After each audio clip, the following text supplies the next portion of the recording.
Sasa haya ni majani, haya hapa ni matunda, haya matunda ya mti wa mbaazi haya hapa. Lakini maua haya hapa ya njano, haya ndiyo maua ya mti wa mbaazi, haya hapa rangi ya njano. Kwa hiyo wewe utaenda katika mti wa mbaazi, utachuma maua kama haya mengi, utayachuma mengi tu, utayachukua, halafu utaenda kuyaanika ndani. Utayaanika ndani, usiyaanike juani, utayaanika ndani. Yatakaukia umo ndani. It doesn't matter kwamba itachukua siku ngapi, hata kama itachukua siku 3, 4, 5 mpaka wiki. Imradi usiyaanike juani.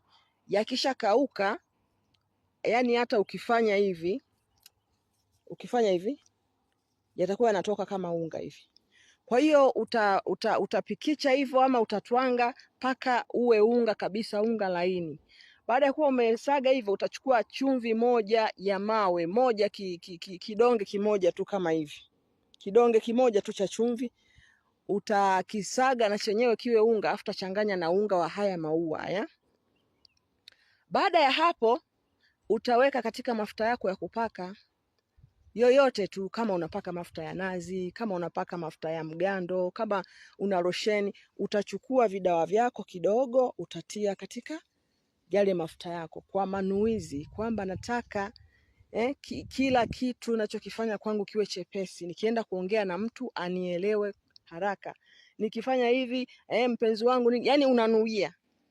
Hapo utakavyoendelea kupaka siku mpaka siku, weusi uliokuwa katika nyota yako utaanza kuondoka taratibu taratibu. Mwisho wa siku nyota yako itawaka, na yale matatizo yote yaliyokuwa yakikutokea kwenye mahusiano yatakata.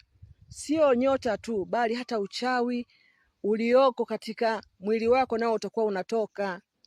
Kwa hiyo fanyeni hivyo, halafu mtakuja mniletee majibu hapa.